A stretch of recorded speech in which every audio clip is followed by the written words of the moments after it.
Knudson, What's up, Tursky? this is Two Guys Talking Golf. That's right, baby. Motor City edition. Motor City, back in the old Home game. stomping grounds. Home game. Yeah, man. Detroit Golf Club. So I got Yeah. in on Sunday a little bit earlier than usual. And before the Rocket Mortgage, before I headed over to Detroit Golf Club to talk to the pros, see what club changes they're making, me and you had to do a little golfing ourselves, didn't we? We did. We did. It unfortunately got pushed back a day because the weather here was brutal. Dang. It was pouring rain. It was windy. I mean, if you saw on social, you and Greg couldn't even get to the course on Monday because they had trees down and it was nuts. Actually, really sad. They lost a bunch of really big, old, beautiful trees, and it wasn't just obviously Detroit Golf Club. I mean, All over. all of South Detroit, the north suburbs, north of Detroit, trees falling everywhere. So, just prayers up to all the people that live around there. Hopefully, all their houses are still intact, and everyone's safe. They were able to clean up the course pretty well and pretty quickly at Detroit Golf Club, which I'm sure they brought in some extra crew members and forklifts and excavators and whatever else that you need to clean up because there were trees and leaves down everywhere. So I do feel bad for what happened at Detroit Golf Club. We played at Rackham, which is a course that I used to play all the time, and actually that was the first round I ever played lefty when I tried to break 100. Yeah. For the first time, we went out to Rackham. You can check that out on YouTube. You'll probably have to Google it. I think it's under Tursky Tries to Break 100 Lefty or something like that on YouTube. If you want to check something that like out. that. But this time I played righty. We had a little match idea, so I went with 3 clubs. You set me up with the bag. It was rough. We had a Hogan Persimmon driver shafted up with a nice steel shaft about 43 inches and felt like regular stiffness to me. And a matching Hogan Apex blade iron, and then a Cleveland cavity back with the zip grooves 52-degree wedge, and played against you with the full bag. I guess we're going to try not to do spoilers because we did videotape the whole thing with our cell phones, and I am going to work up a little video for the people that we'll throw on YouTube. I'm not sure what YouTube channel it'll go on. I'm not sure what Instagram it'll go on yet, but definitely look out for that. I'll be in grind mode in the editing room. I guess without giving away what happened, how did you enjoy your experience at Rackham and the 9-hole match that we did? Well, I mean, first of all, you and I don't get to play much golf anymore, and now that you no longer live in Detroit anymore, so or in Michigan, which is a bummer. So, I mean, just being able to go play, that was a blast. Rackham is always just a legendary course. If you're someone who, grew up in Metro Detroit, you've probably played it. It's right next to the Detroit Zoo. It actually like 2 holes run like right along the zoo. In the summer, you can hear the animals going and all that, but. It's always fun. I mean, and it's funny because it's a Donald Ross track, and it's sneaky harder than you think. There's some holes that are tough out there. We just played the back 9, but if you play the back 9, you walk off right away to 10, which is a long par 4, and it's fun. It was a good time. So, I'm not going to give anything away about the play and who played well, who didn't, or what, but it's always fun. And even at 6:15 in the morning, with little overcast skies, we still had a good time. It was really soft, rainy, windy. Yeah. So if Rackham was ever going to play difficult, it was definitely that day. No, zero roll. But you're right. I love that layout. It has like the skeleton, the bare bones of such a great golf course. Yep. It was actually in really nice shape too. So if you're in the area and you're looking for a track where you get a pretty good deal at a great layout, I always suggest people play Rackham. I think it's a really cool course. The clubhouse is, old brick mansion type thing. Yeah. I really enjoyed my experience. It was great playing with you, Nuts. I'm happy that we got to play some golf while I was in town. Me too. Up at the freaking crack of dawn. Whew. Well, it's not usually my time, but no. That is, if you don't know Tursky very well, early morning is not a great time for Tursky. He is a little more of a third shift late guy Yeah. in his the way he operates. So 6:15 for him, and especially then you throw in like what is Arizona time. I mean that was like 3:15 in the morning. Yeah, So basically. I'm a writer, man. My creative process is different than yeah, normal folks, and my creativity hits mostly after midnight. So, yeah, I work on a different clock usually, but enjoyable nonetheless. yeah, it was So, good. yeah, we played early Tuesday morning, and then I headed over to Detroit Golf Club later that day, where the equipment stories were low key popping off this week. I don't want to over promise and under deliver, but we had some pretty cool stories that popped up. Before we get into some of those, I guess we got to talk about the Jailbird. The Jailbird baby. It's We called it that it was going to re-release. yep. So they did announce that they're going to come out with an Odyssey Jailbird 380. Do you have Yeah. some tech details for us on this, and how like similar is it to the Ricky Fowler, Wyndham Clark putter that's obviously been taking over the internet, going absolutely viral? Yeah, well, it's supposed to be basically very, very similar spec. I'm not going to say exact because the pros always have, a little bit of secret sauce or slight little tweaks here and there. Like we know Ricky had his and he took like a half inch or inch off of it after the original one. So, Eighth of an inch. yeah, an eighth of an inch. I mean, something crazy. Precision, So, baby. Precision. but yeah, I mean, brand new, I mean, Jailbird's back. It's got it's not going to have the lead tape. You're going to have to supply your own lead tape for the sole if you really want it, Ooh. like the Wyndham Clark and Ricky, putter. But, I'm going to go out, I saw it was released. I didn't get blown into the details in terms of like, I don't think I've seen a press release yet to give out like the full specs of it, but, I'm going to assume that 380 is the head weight. So it's going to come in at a 380 gram head weight. If you want to crank it up, you can slap your own lead tape on. Micro hinge insert, which I'm a little bummed about. I wish they would have done white hot. I think that's a more popular, more common insert. But it's going to have the same double bend shaft. I think it's 39 inches long, right out of the gate. And it's going to have the same, 17 inch, super stroke grip like Wyndham and Ricky play. So one, I think it's really cool, that they're offering it. I know a lot of people are going to jump on that thing, even at $400, which is, a little bit expensive for a putter that was significantly less when it first came out, but this is going to be a limited run, small batch. So I get it. You're not doing full production volumes, but it's pretty cool. It'll be interesting to see, reviews of people when they get it. Whether it's a short-term hype thing or do these putters actually make it in some bags and stay as gamers, for a year plus. It'll be interesting to see because this whole counterbalance putter revolution, it goes in cycles. It's going to hit, we're going to get big into it, and then it's going to go away, and then it'll come back, and it's just kind of a big cycle. So we'll see how long it stays, but it's pretty cool, and it'll be a tough one to get your hands on. I'm willing to bet that these will sell out pretty quick. So, if you're wanting one, you better keep your eyes peeled to Odyssey's site and, jump in there and snag one up as soon as they're available. So they said they're going to be limited edition. How many do you think they're going to limit it to? I don't know. I would think, I'm going to think like 500 to 1,000. Mm-hmm. I think that's kind of high. I think maybe 500, something like that. That'd be my Did guess. they sell through those immediately, you think? I don't know. Did it go for sale yet? I thought it was like, maybe it was I like just saw today. pre-sale was coming out.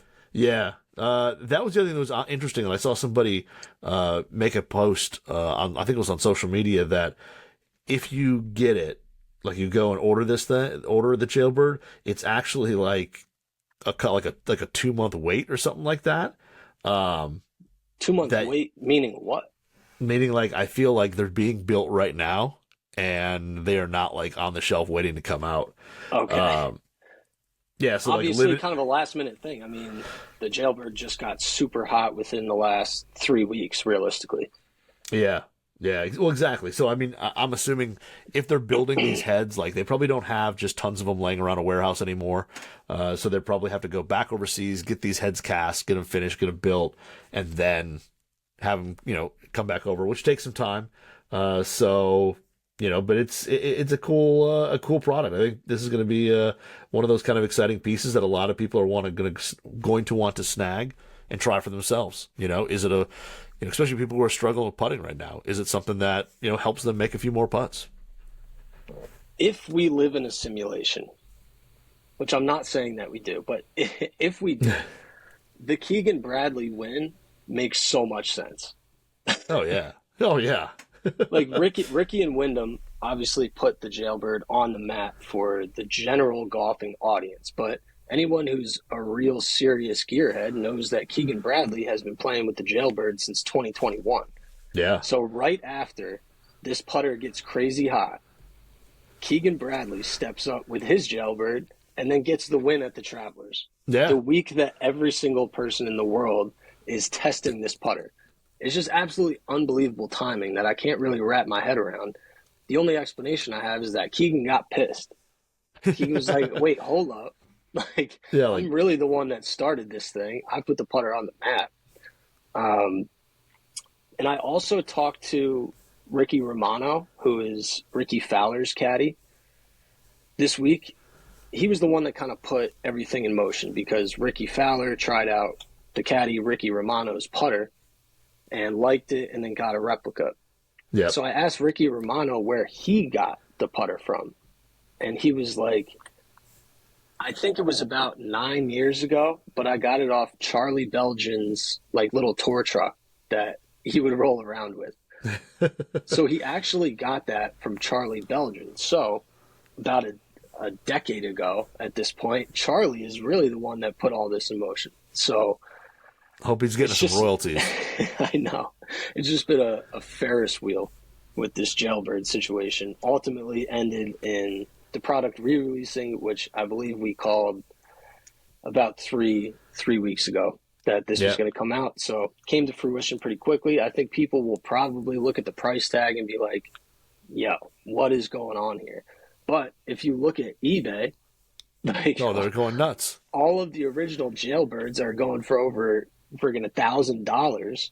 So the $400 price tag on the new version, you know, it's really not that bad. And if the specs are anywhere near close, which I'm sure that they made them really very precise, close. Because why would you re-release it and not make it essentially the same thing as Wyndham, Ricky, and Keegan's putter? So yeah, it's just pretty cool that Odyssey responded so quickly to the demand in the market. Well, you know, that being what? Go ahead. So as I suspected, as we're talking, I kind of brought up the side of my other computer, and if you were to order one of these Jailbird 380s limited edition, and you put your credit card in and you say, yeah, I want one, orders are expected to ship between mid-September and November. Ooh. So if you're a guy in the north like me, and you want one of these, there's a very good chance you're not getting it to play this year. Mm. So that kind of hurts. So yes, they're producing them, but they're not going to, like I said, I think they have to go back overseas, get them, created, ship them back over, and it's going to take, what's it, June? So yeah, or July basically. So July, August, September, and so there's a chance it could take 4 months to get it. Well, you don't really have many options if you want this putter. You can go on the used club market. You can try to go third party on it and pay through the absolute roof right now. The putter is obviously not worth over $1,000. This is kind of a hype purchase. But like Kramer Hickok said, success tends to leave clues behind. So if you want to try out the putter that's been winning nonstop on tour, everyone's talking about, everyone's testing it, you're either going to have to wait or you're going to have to pay for it. Like, that's kind of how supply and demand works, unfortunately. And I do have to say right now, the reviews are not good, but it's literally every left-handed golfer telling Callaway that they're mad that they're not offering it left-handed. I have a lefty Jailbird. If someone wants to hit me up in the DMs and make me an absolutely outlandish offer. You do have a lefty one, that's right. I'll listen to the offers. That's right, It doesn't have a counterbalance grip on it, but yeah, but that could be changed. Oh, dude, a quick super stroke grip and a counterbalance weight and a shaft, nothing. This isn't a sales tactic, but the putter kind of means a lot to me. I broke 100 with it lefty the first time I ever tried, so the offer is going to have to be pretty good. But I do have one, and it's pretty clean. Yeah, there's a price on everything. Let's be honest. Yeah, make your offers. That's right. Try your best. We'll see what happens. Good luck out there. All right. So Jailbird aside, We did have some action at the Rocket Mortgage. So I'll start with what I think was the coolest, hottest story of the week. So Greg Moore, as he does, shot photos of, I think it's 21 or 22 what's in the bag. So if you love looking at pro what's in the bag photos, head over to forums.golfwrx.com. Go in the tour and pre-release section. You can check out all of Greg's photos. There's about 1,200 photos in there for you guys. One of those what's in the bags that he shot was Brandon Matthews.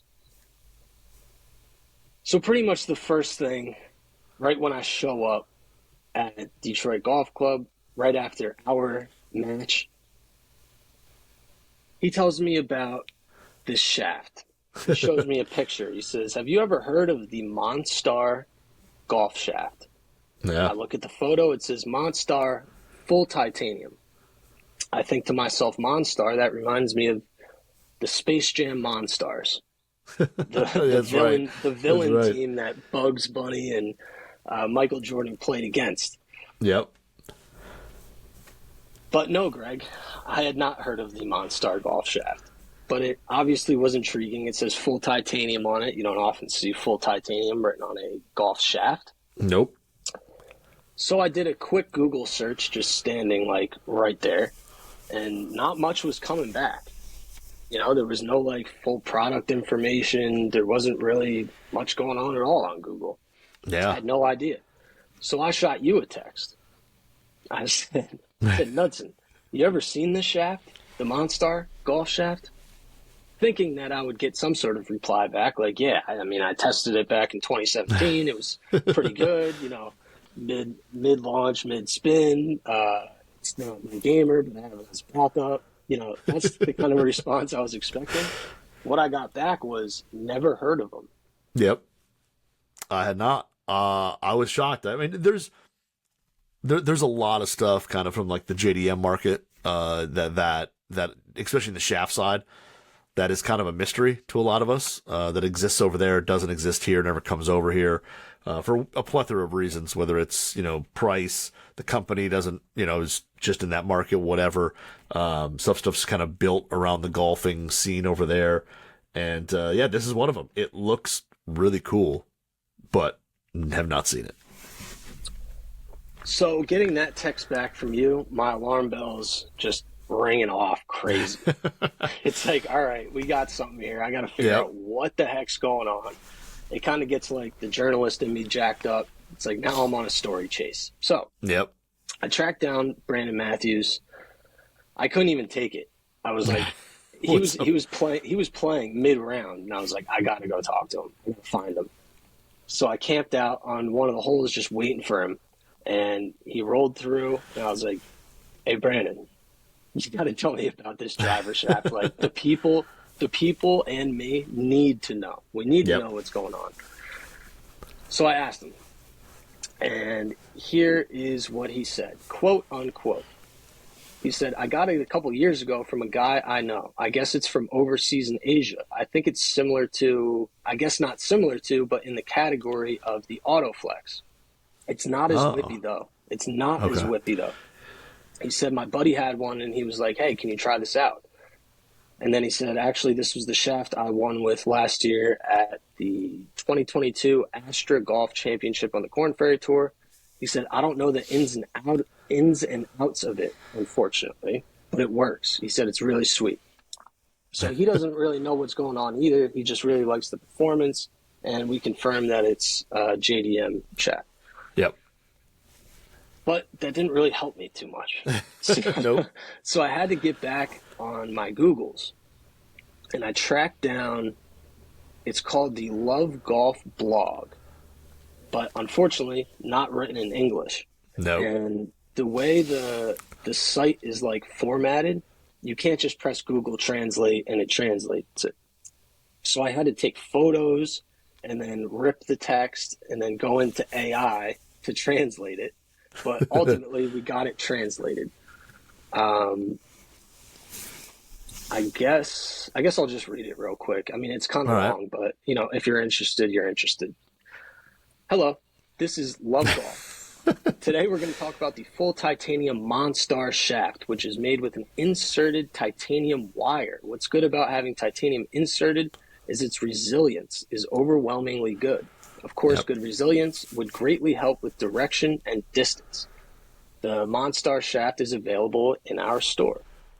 It's made in Japan from the Japanese Arute Corporation, a company with a 30-year tradition and boasting an overwhelming production share in carbon pole shafts.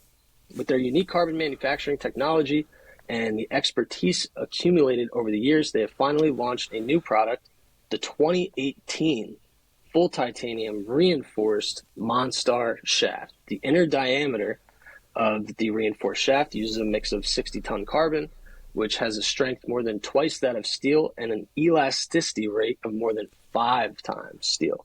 Yep. During a swing, it supports the force, maintains low torque at impact, significantly suppresses twisting, and is significantly smoother than a shaft with the same stiffness CPM. Even though it's lightweight, it outperforms a shaft of the same weight in terms of resilience. It says the shaft is the first in the industry to reinforce from the tip start point to the butt end with titanium wire, delivering power from the start of the swing impact to the end, blah, blah, blah. No offense on the blah, blah, blah. Just saying. You don't need to read all of it. Yeah. So it has the advantage of being more than 10 grams lighter than it would be otherwise, I guess, without the titanium wire, allowing for easier head speed increase, and players can increase their distance and tolerance by solely relying on the shaft. I don't know. Yeah. Either way, so I got some information. Now, I also reached out to the Monstar company on Instagram. They only had like 130 followers, so I wasn't even sure if it was like the official Instagram page for the company, whether I was going to get a reply, and if I got a reply, how reliable of a reply would it be. But after the story went live on golfwx.com, which you can check out, after the story went live, the guy, so his name is, hold on, I got to go back up to the top of the page. 1 second here. I don't want to get his name wrong. So Tony Crample. Tony reached out to me. He said, I am the buddy that Brandon Matthews was talking about. So he's the one that had Brandon try out the shaft. Obviously, Brandon liked it. It's in the bag. Currently in the bag. He won with it, and it's in the bag. The Rocket. Yep. So I talked with Tony. He called me. So I actually got to talk to him on the phone. He apparently is the North American distributor for Monstar shafts. So the shafts are not currently technically available in North America yet. But he said the timing of this is absolutely ridiculous because he said the website is set to launch later this week. So it's either later this week or next week, he's guessing, when it goes live. Let me just get the website name real quick. It is monstargolfshafts.com. Pretty simple to remember. Yep. Just for the people listening on the podcast, it's Monstar. Monstar, not monster. Yep. So Tony gave me some more information. So he said while the shafts are manufactured in South Korea, he said the American version of the shaft is going to have a slightly thicker butt end and then a slightly stiffer tip section. So it's not going to be the same exact shaft that's over there, but these adjustments that they made after working with like fitters, tour players, junior golfers, top amateurs, I guess they worked with a bunch of different people, took their feedback, made some adjustments for the North American market, and that's the shaft that Brandon's playing. Okay. So according to him, right now it's a really hot shaft over in Korea. I guess there's about 40 players on LPGA, the Korean Tour, over there. that are using the shaft. I guess there's a couple LPGA players that are also using it, and then some top juniors and seniors, like guys basically that, he's reached out to, sent shafts to, they've tried it. He said Tom Gillis took a liking to it as well, and a couple different top juniors. So there's a 67 gram, a 68 gram, and a 69 gram. The 67 is the S Flex, 68 is the X Flex, 69 is the double X. He also confirmed that the shafts do indeed have titanium rods that run from the butt end to the tip section. Yep. Now that helps increase stability, but it also kind of reduces the weight of the shaft. That allows them to get a double X stiff 69 gram that a guy like Brandon Matthews can use. Now, if you don't know who Brandon Matthews is, he's currently second on tour in driving distance, right behind Rory. I think Rory's at like 332 or something, and then Brandon Matthews is at 321 average. So he brings some serious speed, which that tells me that the titanium rod kind of holds up stability-wise. I mean, if you're bringing that type of speed and it's a shaft that's a little bit too whippy, the torque's too high, a guy like that's not going to be able to keep it on the planet, and he's certainly not going to be fired up to use it. True. When I was talking to him, you could see the smile and how happy he was that I even asked him, because he really does love the shaft, and he wouldn't just say that. He's got to compete in a PGA Tour event, so it obviously has some merit. Then I did a little bit more digging. TXG, Tour Experience Golf.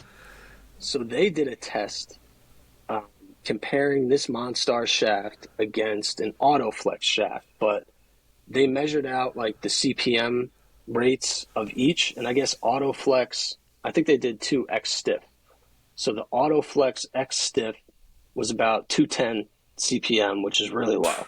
Really low. Yeah, it's really low. Yeah. And then the Most Monstar, X's, I think, are like 260s. Yeah. High 250s. And then the Monstar X Flex was 280. So a lot more normal. Yeah, a lot more normal. So it's not really, while it's kind of in like the quote unquote bucket of Autoflex, it's not. I guess just because it's like obscure and not super readily available in North America, and it's got some like unique technology. I guess that's why it's being compared to the Autoflex. It's not really in that wheelhouse, because if you've ever tried the Autoflex, it's a rubber band. Yep. I'm not saying that it's not something that you should test, and I'm not saying that it's like it doesn't work or it's too whippy. I'm just saying it's it's way different than any shaft you've ever hit, and the Monstar is not like that. Its only real difference is the titanium rod, and I guess it has a double kick point. I don't know exactly what that means, to be honest. I'm going to be 100% honest with that. I don't know exactly what the double kick means, but it's part of their technology and how it's designed, and it's supposed to produce a high launch, low spin ball flight. So currently that's all I know. Now you can take the floor and talk about your thoughts on this shaft. You are our designated shaft guy at Golf WX, so if there's one take I want to hear on this thing, it's yours. So floor's yours on the Monstar, Nuds. It's interesting. I love the look of it. I mean, it's kind of cool where it goes from like red to orange and then fades into silver. And the double kick point thing. I mean, that's been kind of touted a handful of times with different companies. Like Nunchuck used to say like they had double or true. They had multiple kick points. And I think what they try to say is if you swing it slower, the kick point lower goes, and if you swing it faster, that one engages and then the second one engages, and it's trying to kind of basically say whatever swing speed you have, this will work. Is there merit to that? It depends on who you talk to. Some, the people who make those shafts say, of course, yeah, it totally works. And then people who don't make that kind of style shaft will say, no, it doesn't. Of course not. I think there's merit to that. You could probably make two kick points. Will it react the way that I think they explain it? I don't know. That'd be interesting to test out. The funny thing is that it's not a new concept at all. The titanium filaments that run through there, they're like really thin, tiny wires that run through the length of the shaft. There was a shaft back in the day called the Harrison Striper they did a stainless steel one, I think, in the beginning, and then they did a titanium one later that had little metal filaments that ran through the length of the shaft for the exact same reason, to stabilize it.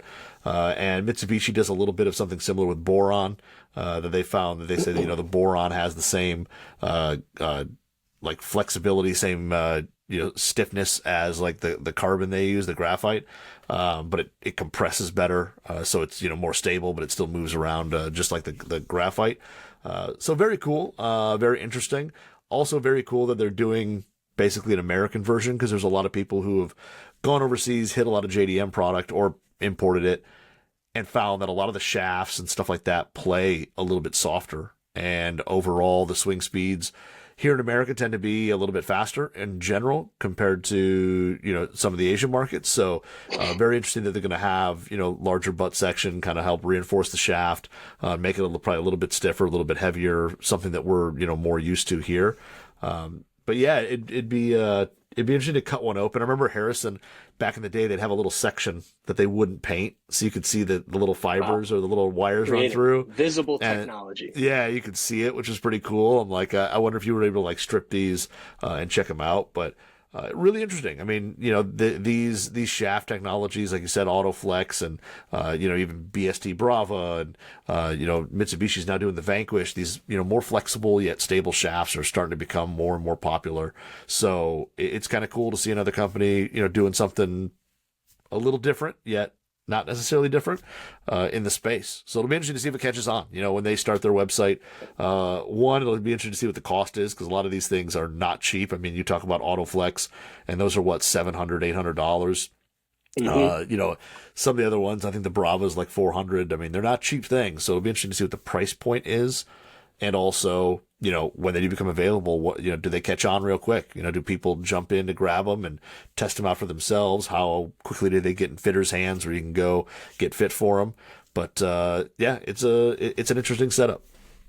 Well, I am going to reach out to Tony again, and he offered to send some shafts. So I have to take him up on it. I got to get it. I got to get at least an X stiff and a double X, throw it in my gamer and just see what happens.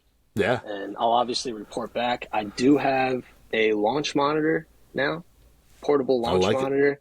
So I think that's going to elevate our content a bit. I'll be able to come back with actual legitimate numbers. And I'm just excited to get my setup dialed in with that. Nice. But I'll report back on the Monstar golf shafts. That is a promise. People need to know. When you get a shaft that no one's ever heard of that's in play on the PGA Tour, I got to do my job. Yeah, I got to report to the people. I like it. So we saw some other new stuff going on. Just real quick, a mention of the Super Stroke the Turn grip. Yeah. So the Turn, if you think about it, like you're making the turn, you're stopping at the snack shack. The Super Stroke, the Turn grip, navy background, and then it has like Snickers, Miller Lite. It's got some glizzies, some hot dogs. Yeah, it's like some chips. It's a really cool design. So check out our Golf WRX Instagram page. I took a little video, an up-close video of the Super Stroke, the Turn grip. And Knudson, I understand that you did a little write-up on the grip. Do you have any other further insight on the Turn grip? I like it. I think it's really cool. I like the, kind of summertime vibe it gives, what's your favorite snack? It's probably on there. I do have to say I'm bummed that they did a limited edition. They sold out like instantly. They're all gone. They're already gone? Oh, they were gone the day they went up. So if you wanted to get one, there was I follow a guy, Jake Morrow on Instagram, a super nice guy, does a lot of content.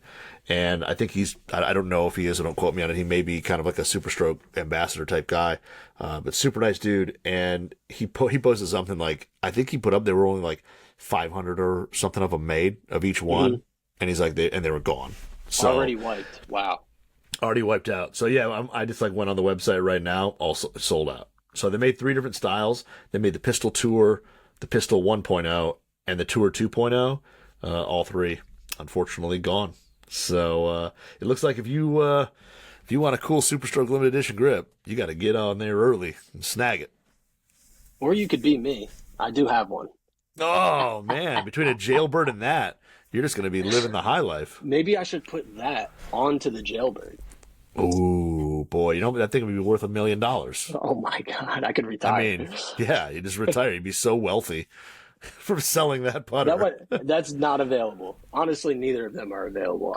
I really like both of them. But Yeah. the Turn grip also, I don't think it comes with it, but they also made a golf shirt, which is pretty cool. That's also in the video as well. So check that out. Pretty cool. Superstroke's basically just running up the score right now. They're so hot with this Odyssey Jailbird connection, and just in general, Superstroke's hot right now on tour. So you can still get the shirt. You can still get the T-shirt. Okay. And I kind of want it because on the back it says, like serving, like it says like the Turn. It's got a little shack on it, and then it says like Wixom, Michigan, where they're based out of. Like they're a Michigan-based company. Yeah. So it'd be kind of cool. And like, yeah, it's really cool. Like they did a sweet job with it. So I kind of want the shirt. It's pretty dope. The shirt's available. Grip, unfortunately not. All right, so we'll go from Superstroke, I guess a hometown kind of golf WRX company, to another one. East Side Golf. Oh yeah. There's the logo. You see that? That's I like it. So I'm wearing a John Shippen Invitational hat right now. Yep. For those of you who are only listening and not watching on our Golf WRX Radio YouTube channel, which is where we post the visuals for this podcast. But I am wearing a John Shippen Invitational East Side Golf hat, which I believe is a Detroit company, right? Like East Side Detroit. Yeah, one of the guys who started it is from Detroit, I think. I think one of it, because there's like 2 or 3 that started it, guys. I think one of them, I don't believe both. I think one of them from Atlanta, I thought, and one's from Detroit. So, okay. Yeah, very cool brand. Make a lot of really cool things. Either way, the transition was there because Chase Johnson won the John Shippen Invitational, which I believe they finished on Sunday. So the winner of the John Shippen got a exemption into the Rocket Mortgage, and they also won $20,000, which is pretty cool. Wow. They didn't know what they were playing for. I was listening to Chase's press conference on Tuesday, and he was saying that like the tournament directors told them there was going to be some prize money, but they didn't know the prize. So after Chase won, that's when they told him that he won $20,000. So nice little come up. Yeah, like thanks for coming out. Here's 20 G's, and you also get to play in the event. Jeez. So we caught up with Chase Johnson on Tuesday. We actually shot a little "What's in the Bag" video, which is up on our Instagram, and then Greg took full in-hand photos of his bag as well, and he had some cool stuff in there. Yeah, he did. He had a pretty sweet setup. Did you take a look at it? Do you want to take us through real quick? I watched the video today. Like I was actually, it was funny. I was sitting in the office, and I think was it Monday? Monday, I was talking to another guy in the office, and he was talking about going out to the John Shippen Invitational because he wanted to go, watch it. And we were kind of looking at the field and all that, and my, kind of just like, oh, who do you think's going to win? And I do to say my pick was Andrew Walker. He came and tied T3, put up a good round. He went to Michigan State and from Michigan, so. But we were talking about it, and he was like, oh yeah, he's like, Chase Johnson won. And I was like, oh, he did. And as soon as he said that, I pulled up my phone, I think to like look at the leaderboard, and like Instagram was open, and it refreshed, and the What's in the Bag hit. And I was like, oh my God, like check it out. It just went up. Boom. So yeah, a pretty cool bag. I was, it's got some sweet stuff. He's a Cobra guy, so majority of it's Cobra, but playing, I think it was an Aerojet Max. I mean, and he sounds like he brings some speed too, because, judging by some of his setup, he's got like a Cobra Aerojet Max, but like 8 degrees or something like that. But he is playing kind of like a higher launching UST Link Red shaft in it. And then he goes Aerojet. Was it just a standard Aerojet 3-wood, or was it an LS? I'm looking at it right now. He's got the 13.5 head Aerojet standard on that. Then he's got a 70 TX Tensei orange shaft in there. Then the 7-wood. So I actually hit you up to ask you about the 7-wood. I was like, have you ever seen this before? Because I was talking to another guy that works for golfwrx.com. We were trying to figure out exactly what it was. Yep. So I hit you up. Whenever I'm confused about anything, just send a text to Nuds. But you didn't know exactly what it was either? Yeah, I mean, I'd seen it. So I'd seen it before. I guess Gary Woodland has one in his bag as well. And it's a prototype fairway wood. And I think, I don't know if they're only making them in like 5, 7, whatever. I haven't seen a 3. The 2 that I've seen, I think, are both 7 woods. And it looks kind of like a mix of the old baffler, because it has the rails on the bottom. The T-rail system, that rail system, that they went away from this year. But it still has weights kind of set up like the Aerojet LS. So it's almost like kind of like a combination of the two. And, he has one. Looks like Woodland has one. I don't know how many other might be floating around. But it doesn't have any names on it. It doesn't say Aerojet. It doesn't say Baffler anywhere. It just basically says Cobra on the sole, and that's it. So, not to cut you off, but I did reach out to a Cobra rep who gave me a little bit more information. He said it's a Cobra King prototype. Okay. We use the King logo out on the toe. It's basically a railed 5 wood with more loft to make it a 7 wood. You said it's a little more in depth than that, but that's the basic idea. And Woodland started playing with one at the PGA, and he's actually still using it. Nice. Remember at the PGA, everyone was trying out 7 woods, 9 woods, 11 woods, 21 woods, to deal with that rough there. So you thought maybe he was just going to keep it in play for that event because of the rough situation, but I guess he's still using it. And then Chase Johnson has one in the bag, obviously, too. So He plays that. The head is 21.5, but he lofts it down 1.5 degrees, so it plays at 19 degrees, more like a 5 wood. Yeah. And then, what caught my eye in his bag, obviously, is he's playing the Ricky Fowler Rev 33 copper irons. He was just like giddy about these irons, how much he loves them. Obviously, Ricky no longer plays them, but someone's getting use out of them, which is great. Yeah. I was talking to him a little bit, kind of off camera, and he was like, they don't have too many available anymore because no one plays them. No one plays them on tour, and I don't think they sell them anymore. So yeah. He was like, I tried to track down through Cobra as many sets as I can get because I love these things. So he plays he's the Rev 33s, in the closet, really huh? cool. Yeah. He's got a couple.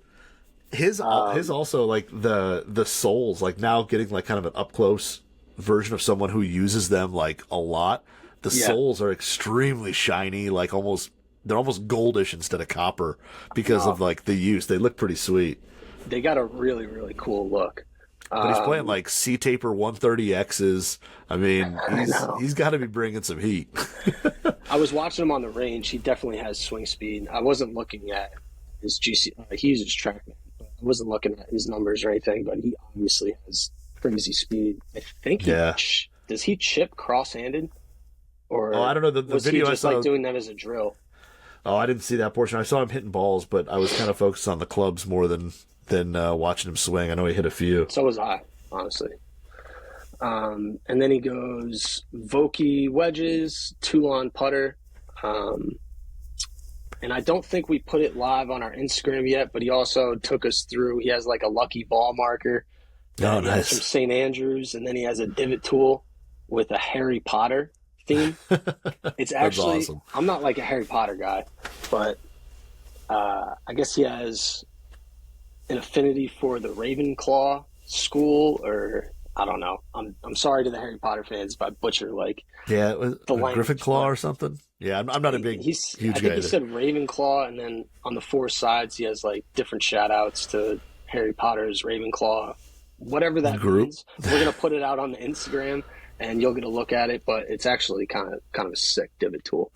That's pretty dope. Yeah, so that's Chase Johnson. We'll see how his game holds up, when the actual tournament starts. He probably teed off just like an hour ago because we're recording this on Thursday. He teed off at like 2:20 or something. Okay. But the one thing that was also interesting, which he kind of just like mentioned, I know the video on Instagram is short because you don't have a lot of time. Yeah. But his wedge setup is interesting because he goes a 50-50. He's playing Vokies, but he goes a 50, a 56, and a 60. But they all three have different shafts.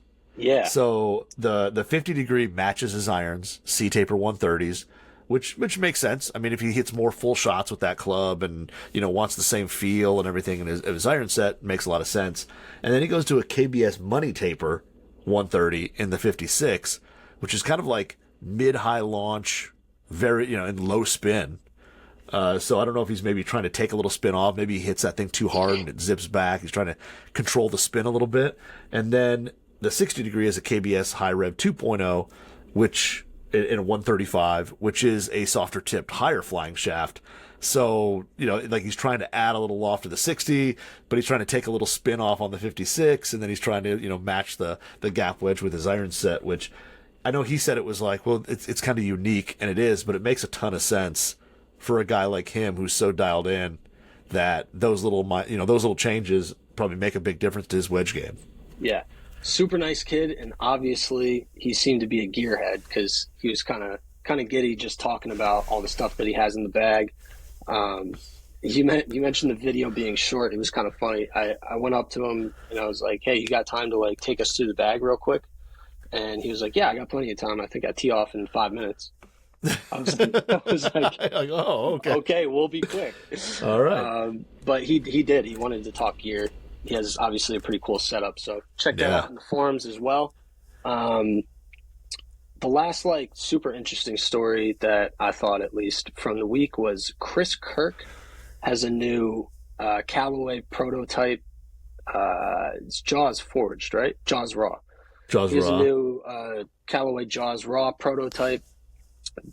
Most of the Callaway wedges these days have those 4 weight ports in the back, on the back cavity.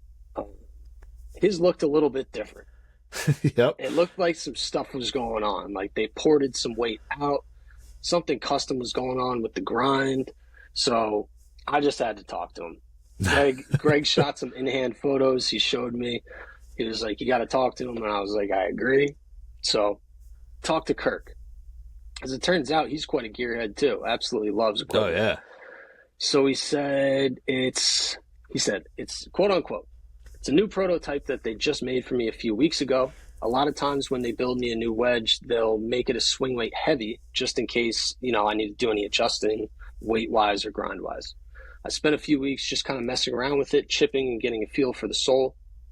I didn't feel like I needed to change anything, so they just buzzed some weight off the back. It was really, really good as is. I want my wedges D4 and my irons D3." He was serious too. Like, he's definitely a guy that gets in the weeds with that. He said, "That's how I've done it for a while now. I'm pretty particular about everything. I can tell you almost all of my specs right off the top of my head. I use S200s in my wedges and Project XLZ 6.5s in my irons, so there's a little tiny weight difference, but not much. I still like the wedges to feel just a touch heavier at D4. But he was clearly pretty happy with the Jaws Raw prototype that they sent him. Didn't make any changes to the grind. So that's the grind that they sent him. And it was just like the little weight ports in the back. You kind of got to look at the photo to see what I'm talking about, which is up on golfwrx.com. What do you got on this wedge here, Nuts? Yeah, I mean, I love it. So there's a couple things that kind of jump out at me, and I mean, I wish I could like add a Jaws Raw or a Jaws Raw like wedge right really close so I could look at it.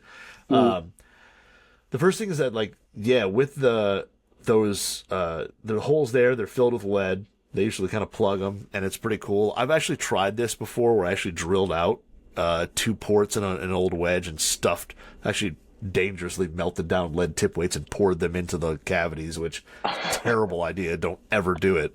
But I did it, and I didn't actually gain that much weight. Like, it ended up being like 1.5 swing weight points heavier or something like that, or it only ended up being a couple grams. Yeah, it was like so much work, and it didn't turn out. But he's got 4, and it depends on how deep they are.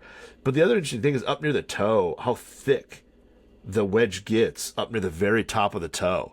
It really kind of flares out. There's a lot of material there, and they kind of bevel it a little bit, so it probably makes it look like the top line's not as thick as it actually is. Mm-hmm.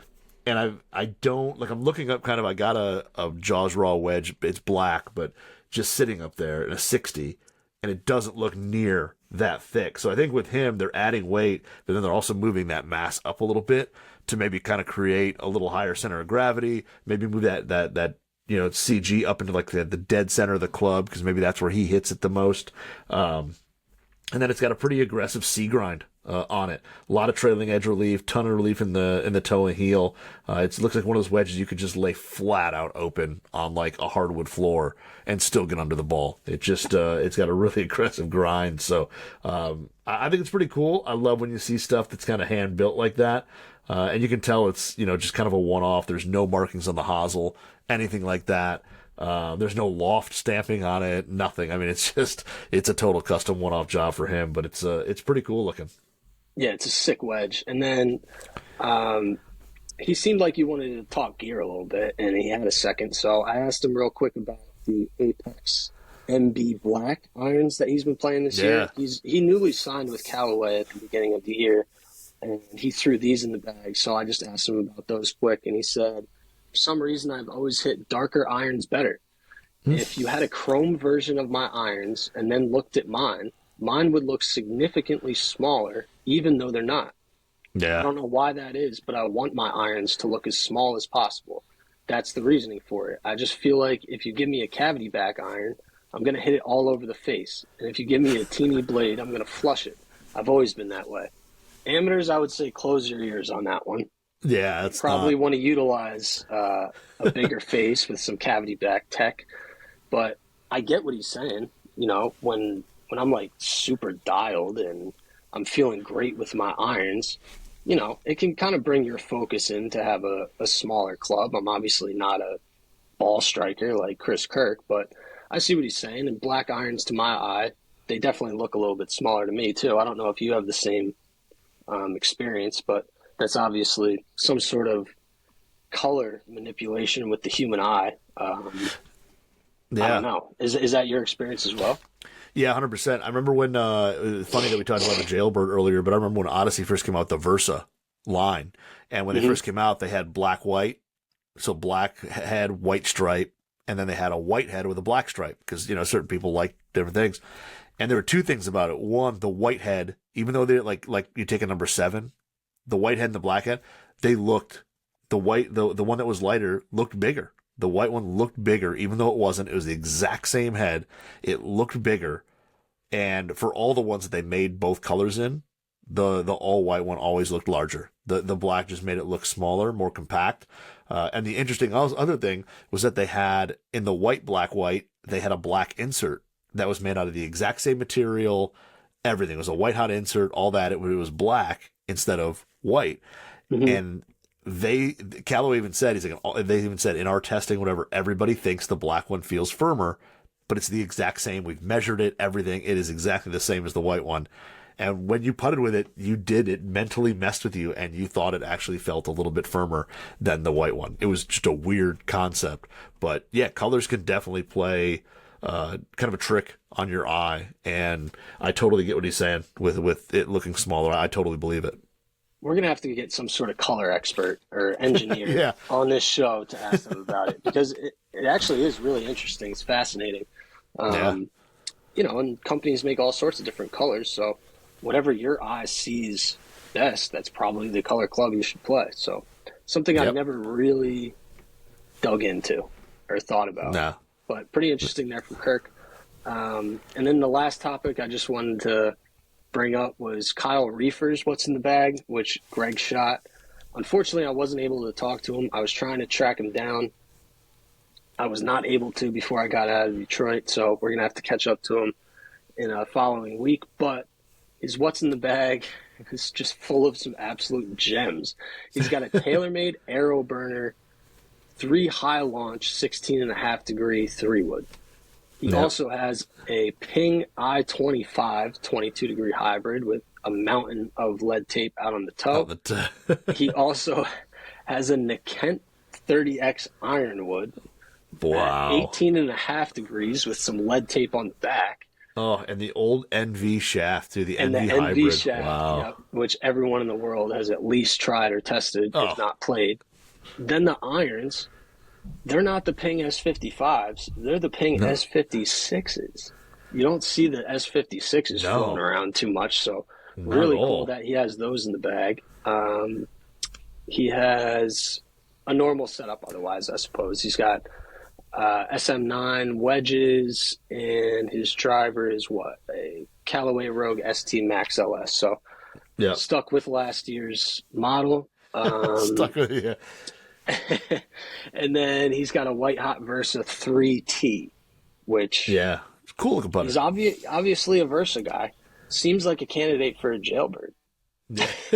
So we'll keep an eye on Kyle to see if he tests the Jailbird out. But just a really unique setup in general. How old are we talking about on the Nikent Ironwood? How old is that club? Do you know? Dude, that's early. That's like 2005-ish, something like that. I was working in a shop. I remember we brought in Nikent, and everybody was like, "What is this brand?" Like I remember when we first brought it in, and It looks like 2006. Yeah, so I was pretty close. Yeah.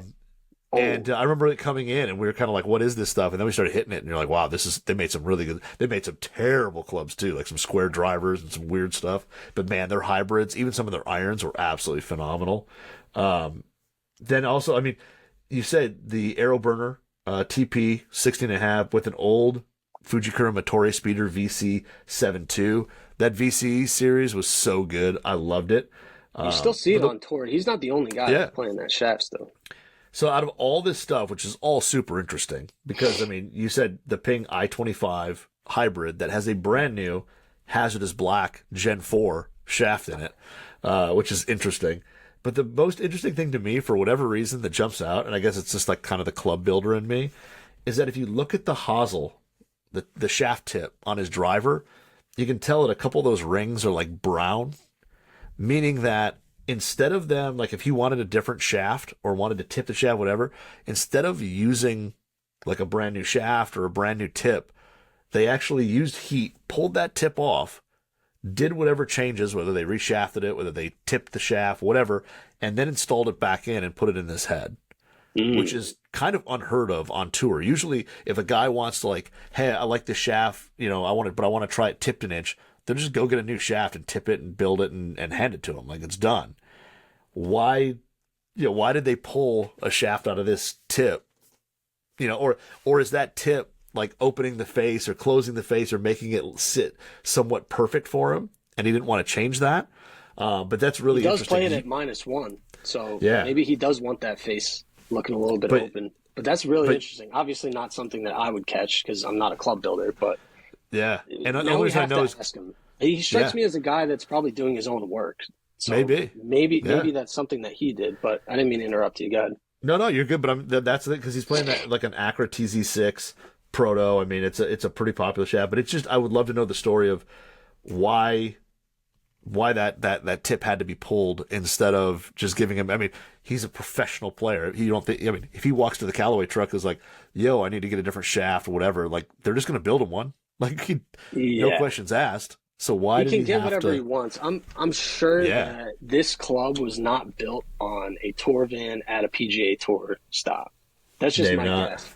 But unfortunately, we're gonna have to leave that segment on a cliffhanger without the answer because I don't know the answer. Yeah, I didn't get a chance to talk to him. So I promise I will get that information at a later date. Yep. And that's all I got from Detroit Golf Club. Yeah. This is good. Like you said, sneaky good. Didn't think it was going to be this much equipment, and just there some we weird, are. quirky stuff this week. You know, stuff that it reminds you that you got to stay on your toes out there. 100%. Keep your eyes peeled, and you never know what's going to pop up. So for the listeners, be on the lookout for a two guys playing golf video. Yeah, we'll alert you when it goes live. We will alert you. I'm sure we're going to put something on Instagram, something on YouTube, and then something on the golfwrx.com front page. We'll probably put some stuff in the forum, so just be on the lookout for that. Obviously, we had a great time over at Rackham. If you're in the area, give Rackham a try. I think you'll love the layout, honestly. I'm not just gassing it up. It's a Donald Ross skeleton layout that's still standing from all these years. So that's all I got, Nuts. It was an absolute pleasure. Thank you for joining me as always. Yep. That was two guys talking golf. We'll see you next week.